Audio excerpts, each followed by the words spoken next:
નમસ્કાર વિદ્યાર્થી મિત્રો, આપણે ધોરણ 11 માં ત્રીજું ચેપ્ટર ચાલે છે આંકડાશાસ્ત્રમાં. એમાં આપણે આગળ 3.1 3.2 અને ત્યાં આગળનું લઈ લીધું હતું. અને છેલ્લું જે સ્વાધ્યાય છે સેક્શન, એનો મેં તમને સેક્શન A, B, C અને Dના પણ તમને કીધું હતું કે જેટલા આવડે એટલા હોમવર્કમાં કરજો, કારણ કે આગળ જે છે થિયોરિટિકલ પાર્ટ છે અને બધા નાના નાના સમ છે. હવે સેક્શન ડીના અમુક જે સમ છે જે ઇમ્પોર્ટન્ટ છે એ હું લઈ લઉં છું. તો એમાંથી સેક્શન ડીનો 10મો જે દાખલો છે એમાં તમને છોકરાઓનો મધ્યક આપ્યો છે. એક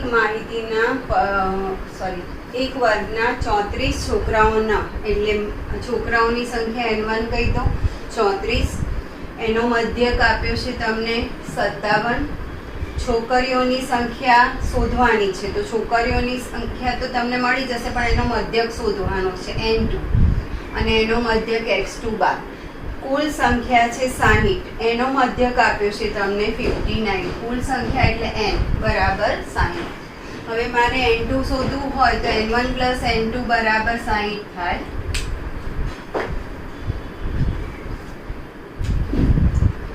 N1 પ્લસ N2 બરાબર 60, એટલે N1 તો આપણી પાસે છે 34 પ્લસ N2 બરાબર 60, તો N2 બરાબર 60 માઇનસ 34 કરશો એટલે 40 ને એટલે 26 આવશે.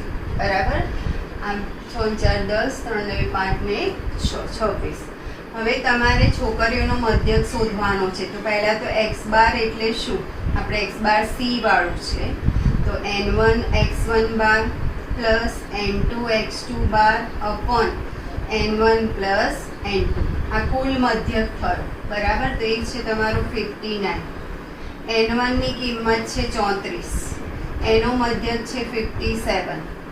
N2 ની કિંમત તમારી પાસે આવી ગઈ 26, એનો મધ્યક શોધવાનો છે x2 બાર, અને N1 પ્લસ N2 એટલે 60. બરાબર. તો આ નહીં લઈ લો 59 ગુણ્યા 60, એને આપણે ગુણાકાર કરી દઈએ છીએ. 59 ગુણ્યા 60 તો 3540 થશે. 3540. આનો ગુણાકાર કરો 57 ઇન્ટુ 34, તો એનો ગુણાકાર થાય છે 1938, અને અહીંયા 26 પ્લસ 26 x2 બાર. હવે આને આમાંથી બાદ કરો. 3540 માઇનસ 1938, તો એ મળશે 1602 અને ઇઝ ઇક્વલ ટુ 26 x2 બાર. તો આના પરથી x2 બાર બરાબર 1602 ભાગ્યા 26, તો 61.61 મળશે. 61.61, એટલે જે છોકરીઓ છે એનો મધ્યક થઈ ગયો 61.61. આ તમને પૂછાય છે. બરાબર. એના પછીનો જે સમ છે એમાં તમને 11માં કીધું છે કે એક માહિતીમાં 50 અવલોકનો, એટલે કુલ અવલોકન છે 50, એના મધ્યકની કિંમત એટલે x બાર બરાબર 35. પાછળથી માલુમ પડ્યું કે એક અવલોકનની કિંમત 50 લેવામાં આવી છે જે ખોટી છે.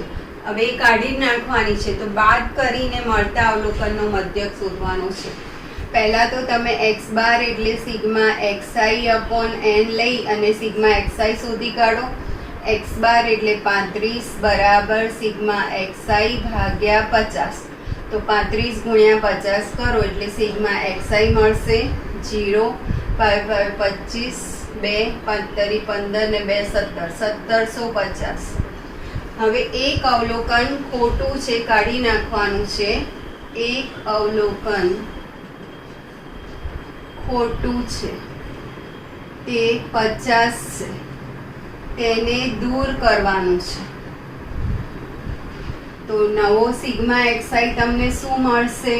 તો 1750 માઇનસ 50 એટલે 1700. અને એક અવલોકન ઓછું થઈ જશે એટલે n ની કિંમત થઈ જશે 49. 50 માઇનસ 1 એટલે 49. તો તમારે આને દૂર કરીને મળતો મધ્યક શોધવો છે. x બાર બરાબર સિગ્મા xi અપોન n એટલે 1700 ભાગ્યા 49. એની જે કિંમત આવે એ તમારો નવો મધ્યક થઈ જશે. એટલે 1700 ભાગ્યા 49 કરશો તો નવો મધ્યક થાય છે 34.69.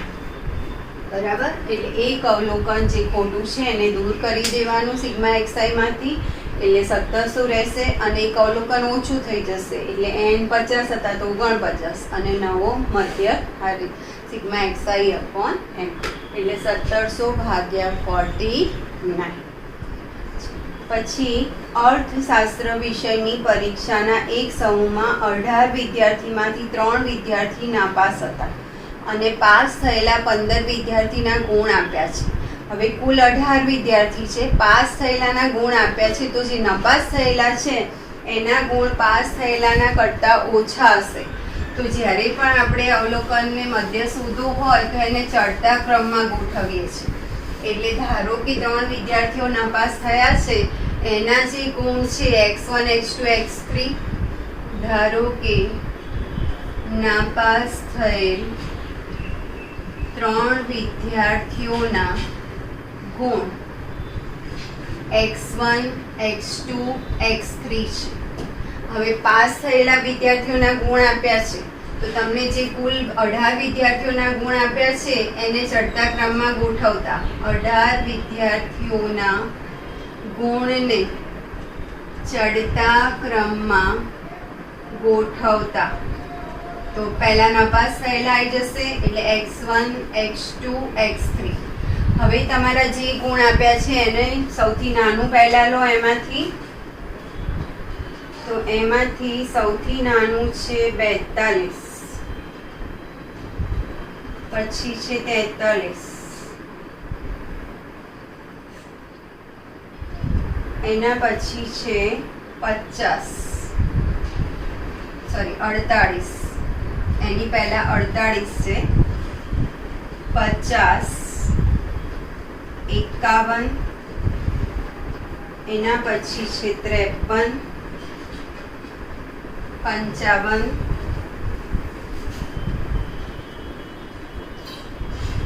55, પછી છે 57,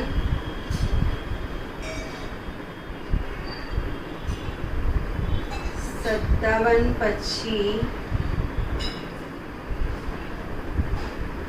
55 આવી ગયું, 57 છે, એના પછી છે 61,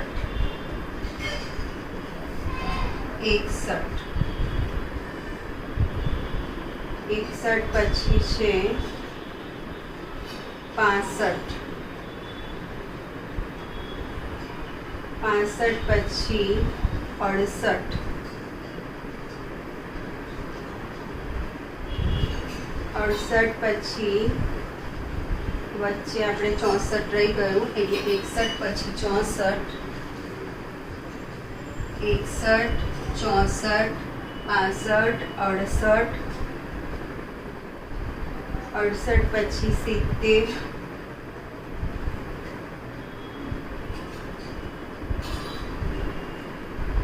પછી છે 75,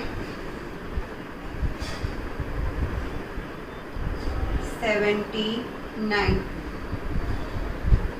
18 થાય છે કે નહીં આપણે જોઈ લેવાનું. 3, 4, 5, 6, 7, 8, 9, 10, 11, 12, 13, 14, 15, 16, 17 અને 18. હવે આનો તમારે શોધવાનો છે મધ્યસ્થ. તો મધ્યસ્થ m બરાબર n પ્લસ 1/2 માં અવલોકનની કિંમત. તો n એટલે 18 છે, તો 18 વત્તા 1 ભાગ્યા 2 એટલે 19 ભાગ્યા 2. તો 2 9 18 અને 1 વધશે એટલે 9.5 માં અવલોકનની કિંમત. બરાબર. તો 9.5 એટલે 9મું અવલોકન વત્તા 10મું અવલોકન ભાગ્યા 2. તો તમારું અહીંયા નવમું અવલોકન 3, 4, 5, 6, 7, 8, 9, 9 અને 10 એટલે 53 વત્તા 55 ભાગ્યા 2, 5 ને 3 8, 5 ને 5 10, 108 ભાગ્યા 2 એટલે 54 થશે. એટલે તમારો આ જે મધ્યસ્થ છે એ થઈ ગયો 54. બરાબર. એની નીચે તો ખાલી મધ્યક શોધવાનું છે અને વધે છે કે ઘટે છે એ ખાલી તમારે જોવાનું છે. એટલે હોમવર્કમાં લઈ લેજો. હવે આપણે લઈએ છીએ સેક્શન ઈ.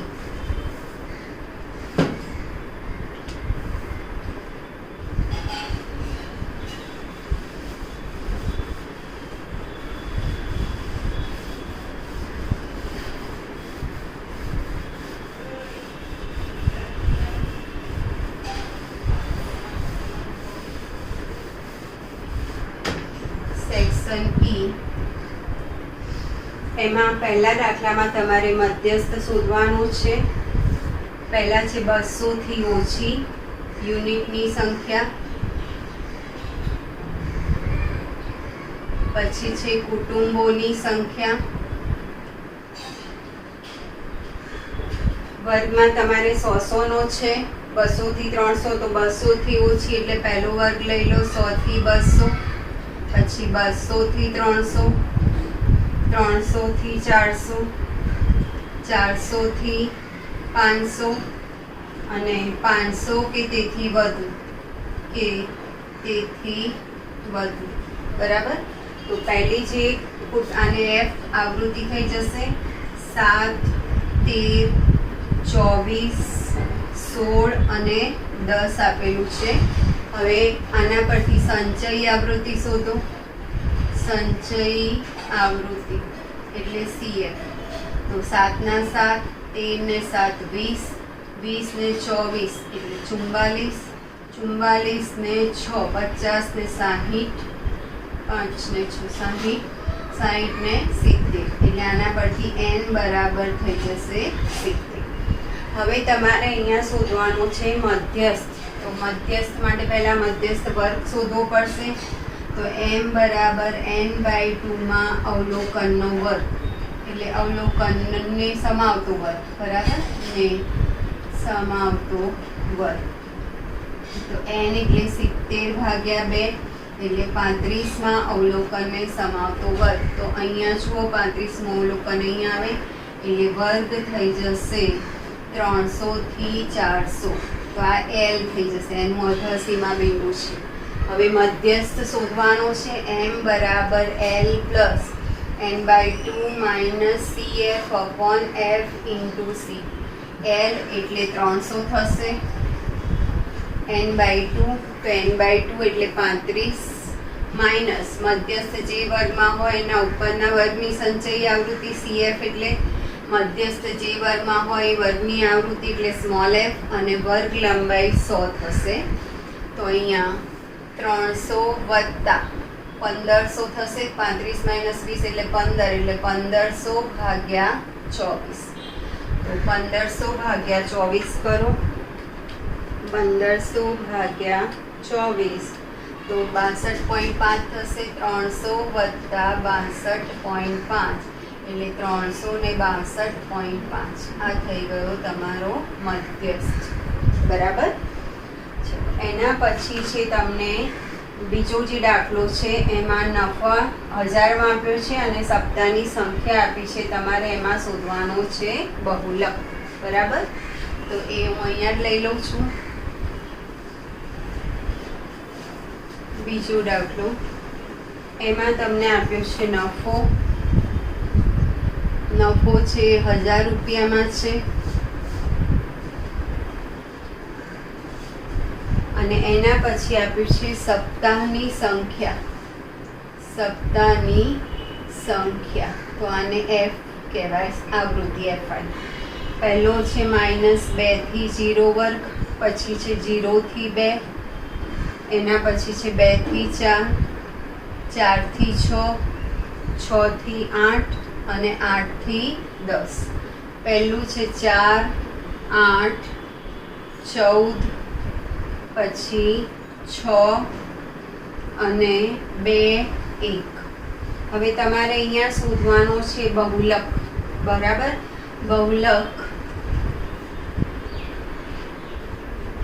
m0 બરાબર l પ્લસ સૂત્ર લેવાનું છે fm minus fm upon 2fm minus f1 minus f2 into c, બરાબર. આ સૂત્ર આવશે.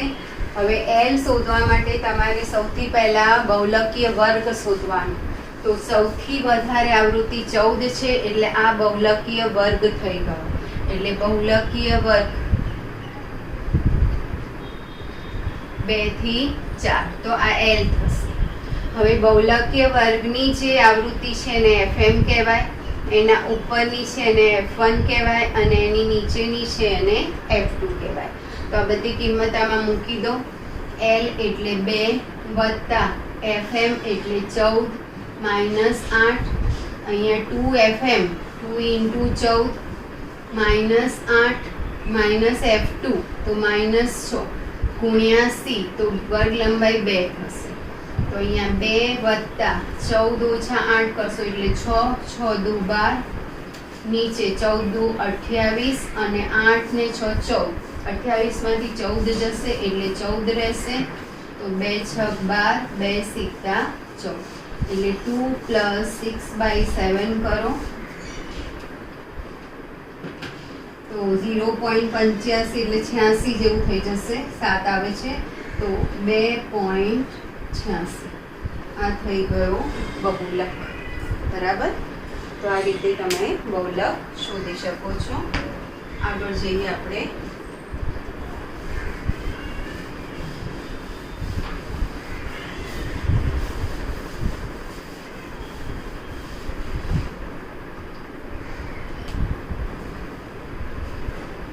ત્રીજું છે, એમાં તમને વર્ગ આપ્યો છે, ગુણોની સંખ્યા 25 થી 29, 30 થી 34, 35 થી 39, 40 થી 44, 45 થી અનિવારક વર્ગ છે 49, 50 થી 54 અને 55 અને વધુ. એના દિવસોની સંખ્યા આપી છે અને FI કહેવાય. 9, 17, 32, 24, 10, 5 અને 3. અહીંયા સંચયી આવૃત્તિ લઈ લો. સંચયી આવૃત્તિ એટલે CF 9, 17 અને 9 એટલે 26, 26 ને 6 ને 2 8, 3 ને 2 5 58, 58 8 ને 4 12, 5 ને 2 7 ને 1 8 82, 92, 92 ને 5 97, 97 ને 3 100 એટલે n બરાબર થઈ જશે 100. હવે આમાં તમારે શોધવાનું છે Q1 અને D4, બરાબર. Q1 અને D4 શોધવાનું છે. તો Q1 અને D4 શોધવા માટે તમારે પહેલાં તો એનો વર્ગ શોધવો પડશે. એટલે Q1 એટલે n પ્લસ 1/Q1 નો વર્ગ તમારે શોધવો હોય તો n/4 માં અવલોકનનો વર્ગ કરવાનું છે.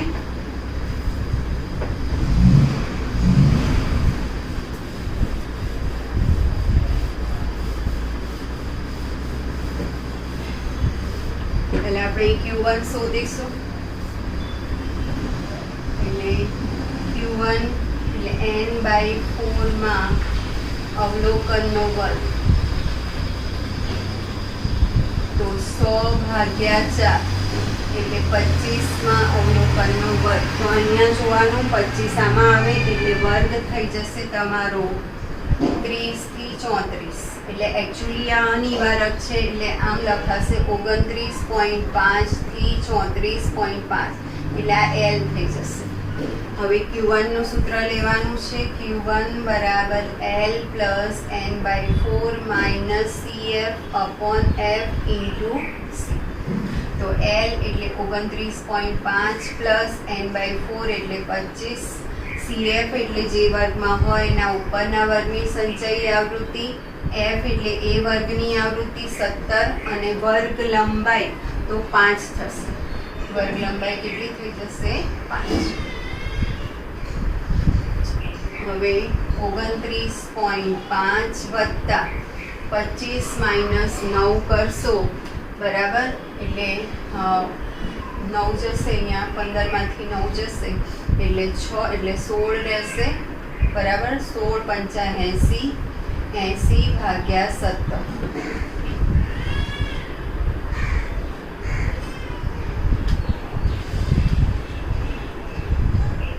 4.70 આવે છે.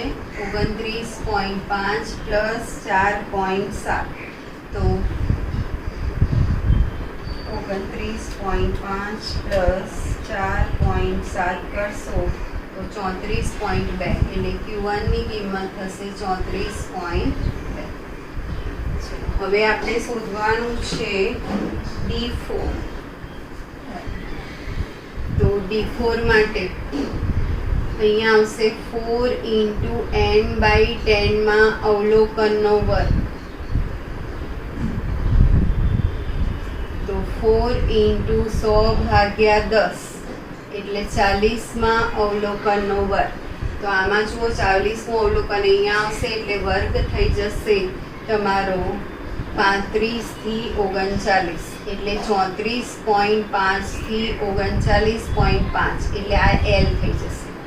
હવે D4 નું સૂત્ર D4 બરાબર L plus 4 × n/10 minus CF upon F × C. તો 34.5 પ્લસ 4 × n/10 એટલે 40. જે વર્ગમાં હોય એના ઉપરના વર્ગની સંચયી આવૃત્તિ એટલે 26. જે વર્ગમાં હોય એની આવૃત્તિ અને વર્ગ લંબાઈ થશે 5. તો 34.5 વત્તા અહીંયા તમે બાદ કરશો 40 માઇનસ 26 એટલે 14. 14 પંચા 70 ભાગ્યા 32 તો 70 ભાગ્યા 32 એટલે 2.19 થશે. 34.5 પ્લસ 2.19 તો 34.5 પ્લસ 2.19 એટલે 36. D4 બરાબર 36.69 બરાબર. આ થઈ ગયો તમારો D. હવે એના પછી ચોથો જે સમ છે એમાં તો મધ્યક શોધવાનો છે એટલે તો તમને આવડશે. અને એના પછીમાં પણ પાંચમો છે મધ્યસ્થ, જે મેં પહેલો દાખલો તમને કરાવી રીતે મધ્યસ્થ શોધવાનો છે. હવે છઠ્ઠો જે દાખલો છે એમાં આલેખની રીતે બહુલક શોધો એવું કીધું છે, એ લઈ લઈએ આપણે. આલેખની રીતે બહુલક શોધો.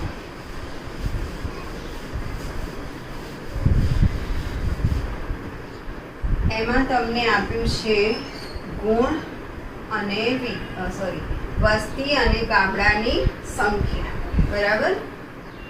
એક્ઝામ્પલ નંબર 6 વસ્તી અને ગામડાની સંખ્યા આટલું આપ્યું છે. તો આ રીતે આપણે લખીએ છીએ વસ્તી ગામડાની સંખ્યા. વસ્તી આપી છે 0 થી 10, 10 થી 20, 20 થી 30, 30 થી 40 અને 40 થી 50. અહીં છે 6, 18, 22, 15 અને 9. હવે તમારે અહીંયા આલેખની મદદથી બહુલક શોધવાનો છે.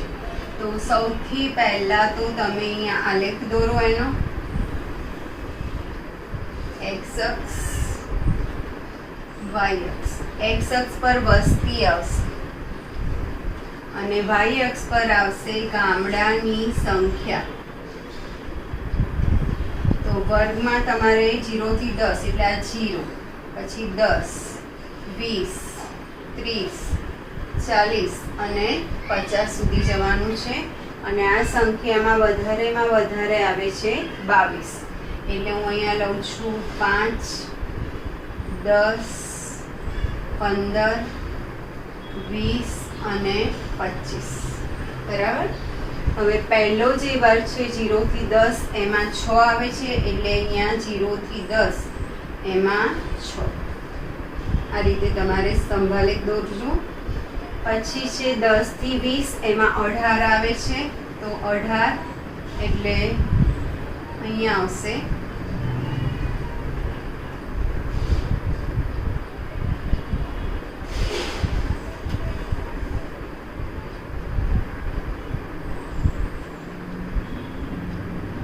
10 થી 20 એમાં 18. પછી 20 થી 30 એમાં 22 છે. 20 થી ઉપર જશે, 20 થી 30 એમાં 22. 30 થી 40 છે એમાં 15.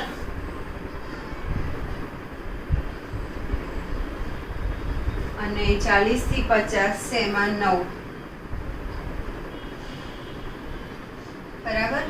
હવે તમારે તો પહેલા બહુલકીય વર્ગ જોવો પડશે. તો સૌથી વધારે આવૃત્તિ 22 છે, એટલે તમારો બહુલકીય વર્ગ થઈ ગયો 20 થી 30.